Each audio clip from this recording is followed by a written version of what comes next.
What's up, everyone? Brett Mix here from Macho Wrestling 101. Welcome back to the Monday Night Wars. This is the WCW side. Hit like and subscribe if you're enjoying them. I love pumping them out there for you guys.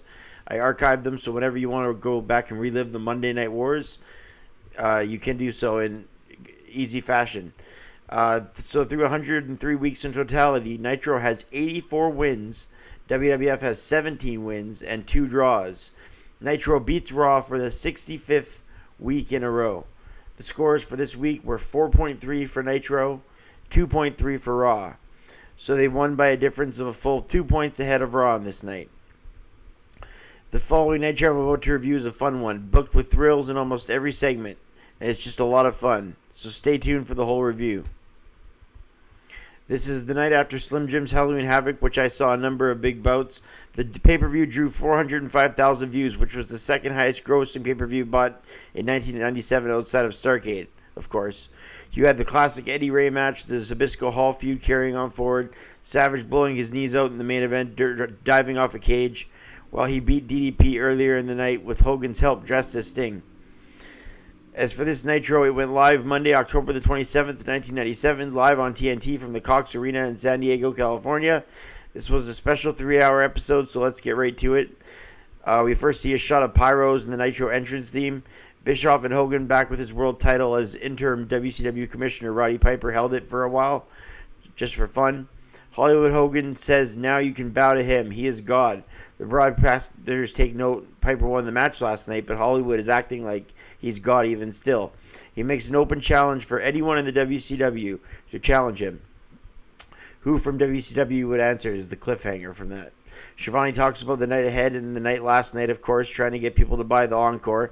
And one of the reasons they should buy the Encore is the classic Rey Mysterio, Eddie Guerrero Cruiserweight title match at Slim Jim's Halloween Havoc, but Rey Mysterio would also open this show and he'd defend the title against the man of 1,000 holds, somebody he had awesome chemistry with, impeccable chemistry, and that's Dean Malenko.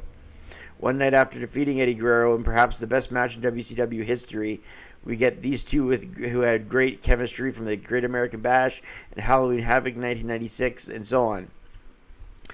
Dean Malenko and Mysterio tried just about everything but amazing counter wrestling, an arm drag, and an off the rope Irish whip, a standing switch into a sunset flip, scores a near fall. They circle one another like sharks.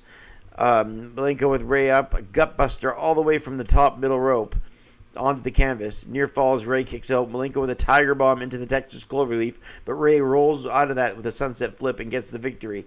It wasn't long enough to be truly great, but if you want to talk about quality, it's all there. I gave the match 3 stars. Glacier took on La Parka next. Mix of styles here.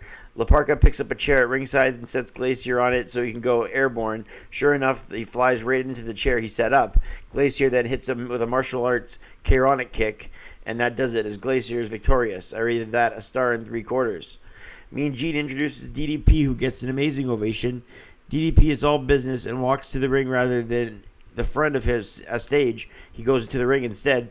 DDP accuses Hogan of being swinging at his bat last night at Halloween Havoc.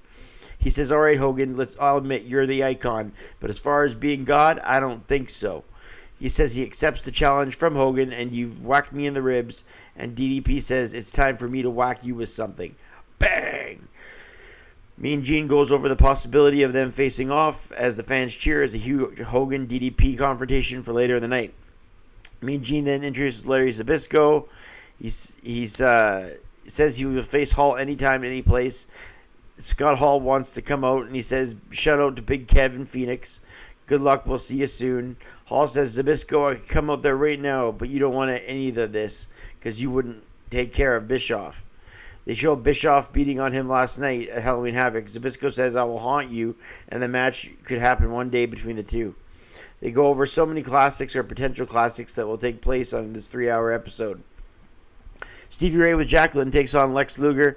Stevie Ray did a pretty good job in here, but Lex ultimately got him in the torture rack, and I rated that a star as Luger got the victory. So he beat one half of Harlem Heat 2 weeks in a row.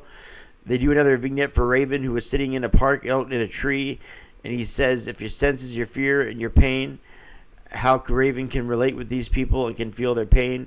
Quote the Raven, nevermore." Hour 2 of Monday Night Nitro goes off. The Pyros go off. Eddie Guerrero takes on Chris Jericho. A rematch of Clash of the Champions, Super Brawl, and Fall Brawl, all in 1997.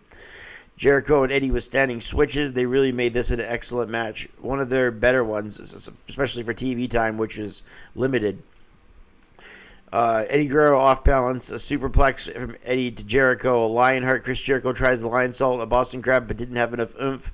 Eddie Guerrero focused on the injured shoulder from Jericho, and he hit a shoulder blocker, and all of Eddie's offense was implemented on that injured shoulder of Lionheart Chris Jericho. Eddie wins the match in the end after such strategic wrestling, 3 stars and a quarter.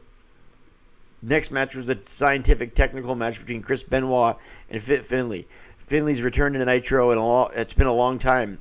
They reference his parking lot match with Regal the year before. Bell rings and a shoulder tackle, big back to belly suplex.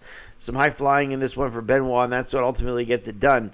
He hits him with a diving head putt, and I give this match 3 stars. Benoit beats Finlay on a very good night of wrestling. Finlay went to work on Benoit's shoulders, his neck, his back, and Benoit just came back with big knife-edge chops that ultimately got him some momentum, which led to the diving headbutt, which scored him the victory over Fit Finlay. Flair comes out and talks about his match with Savage tonight and how hard it was watching Hogan and Hennig walk around in his robe. Well, what about Buddy Rogers? How would that feel for Ric Flair walking around in his robe? Raven then took on Scotty Riggs. Raven's debut on Match on Nitro here. Raven said, "You have the pain, come with me and I'll set you free." Raven said, "You haven't won a match in 6 months," so he's trying to recruit Scotty Riggs instead. But Scotty Riggs says no. He says, "Up yours," with his arms. Raven with a bunch of fists and a double underhook. Then his chair gets sent in and dropped to hold into the eyes of the chair. Kidman ran in the ring, one of his Raven's followers, growing sympathy. He ran at Raven, threw him out of the ring. Raven went outside to sit in the crowd. Riggs gets medical attention to his eyes. They didn't make it clear if Raven got the win, so I'm no rating for the match. Michael Buffer came out for the next match because it's Hogan versus DDP, and surprisingly good wrestling in this. I give it 2 stars and a quarter. DDP from his knees tried to get back up, but it was Hogan's mistake. A leg drop and missed it. A fake Sting comes in, and DDP hit him with the diamond cutter. In the end, DDP wins by DQ after all the shenanigans. Hollywood Hogan dominated and sat on the camera floor. He said, "That's for you, Macho," while he was beating on him. But the fans chanted for Sting in that match. But he never came, and in the end, DDP got the DQ win. After the match, the bell rings for DQ, but Hogan started whipping Page. Now the NWO come out in numbers until Sting comes through the crowd, and Scorpion Death drops Vincent. Then not Hogan, then Hennig and Conan. Hogan is on the floor saying, "No, no, no." The entire NWO has been cleared by Sting. He then hit a Scorpion Death drop to Hall and Hennig while Bischoff and company get back.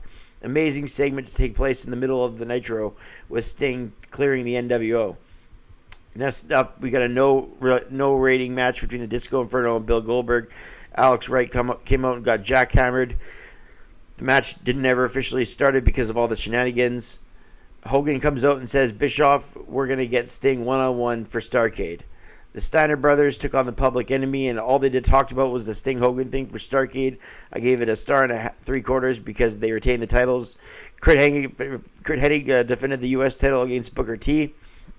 In the end, Savage got involved, so Hennig won by DQ after the Macho Man left. 1/4 star. In the main event, Ric Flair took on the Macho Man. Since they were both out there already, they're in the ring. They just brawled around for the most part.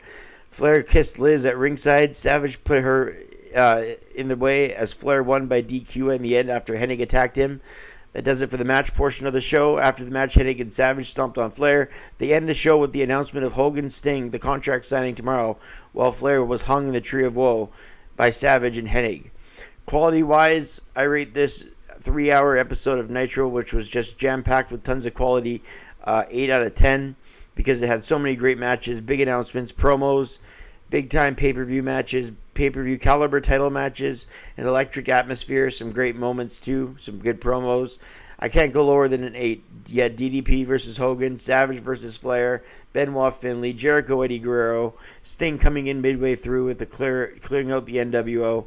So all in all, a great Nitro, and they just keep getting better as 1997 comes to an end. A great year for WCW. Thanks for watching. Hit like and subscribe again. I'm Brett Mix, and we'll see you next time. I'm out.